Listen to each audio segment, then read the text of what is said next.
Hey there YouTube, Well-Rounded Prepper here. This video is going to be talking about toilet paper. In the rush to stock up on things, you do have to be careful with whatever money you have, especially as I'm gearing these videos more towards people who do not have a whole lot. So you kind of have to make choices, especially the more inflated prices become and the more, or rather the less availability there is for things, you do have to make tough choices. The first thing that should go is our convenient paper products. They are lovely. Do not get me wrong. I have used many turd tickets, so called by a former uncle-in-law, former because he's passed away. But I've used many, and it's really nice, especially when they're 3 or 4 ply. I love 4-ply toilet paper. It's very comfy and it's convenient because you can just throw it down the toilet and be done.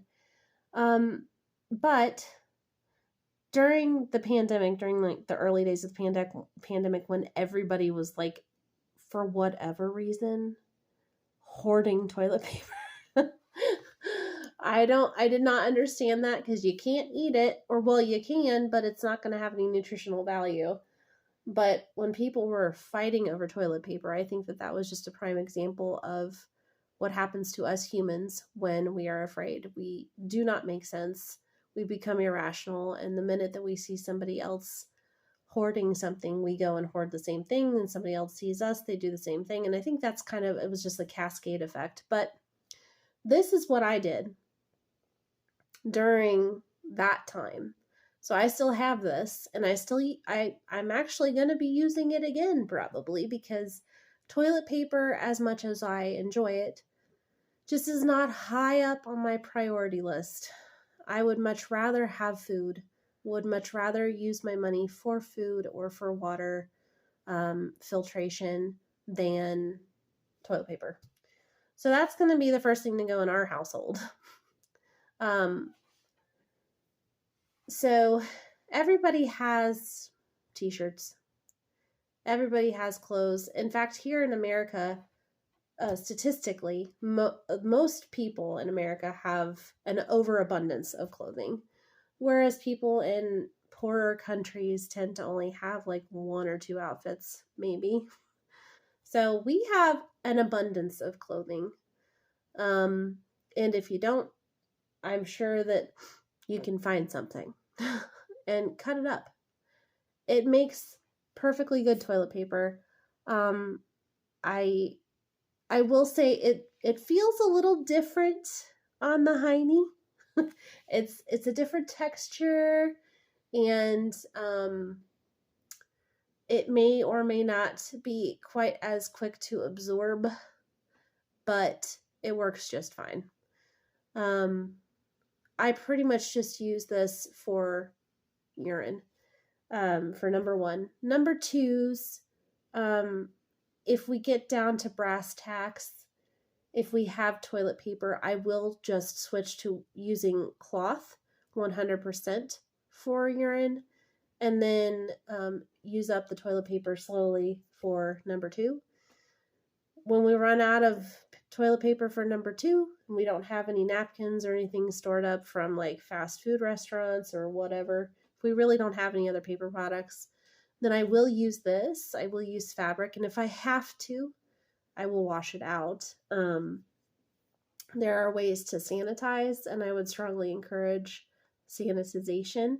You want to guard against UTIs, and you want to guard against just spreading that bacteria around.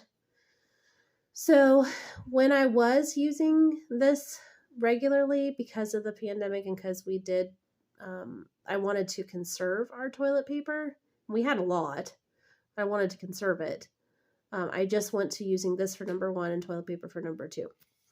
So when I was using this, I had a little tiny trash can, just a Dollar Tree trash can, and I would use one and put it in the trash can.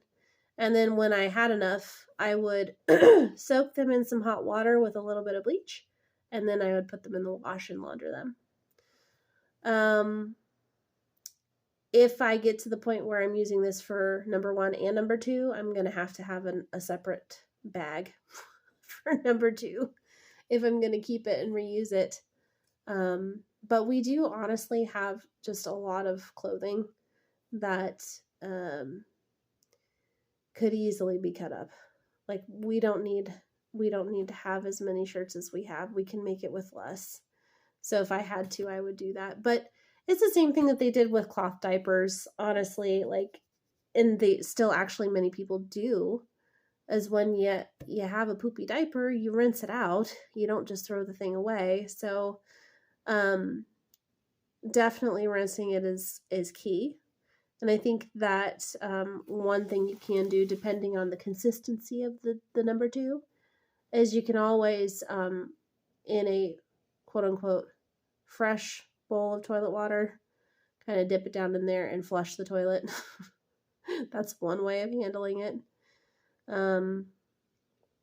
But I think beyond that, you're going to have to just kind of get creative about how you rinse it out. If you have any ideas for that, please do mention them below, because I want people to be well informed on the best way to clean and handle that kind of stuff, so that everything kind of stays sanitary as much as possible.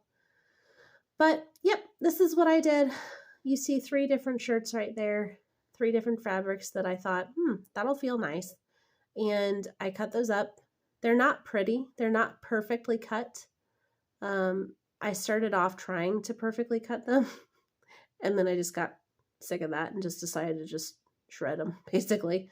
So I just made good, like, 1 to 2 piece sized, toilet paper sized cuttings, and that's kind of how it turned out, and it works. So if you're worried about that, if it comes down to, should I be spending money on toilet paper or even diapers, or should I spend the money on food, I would strongly encourage you to consider food over toilet paper, over diapers.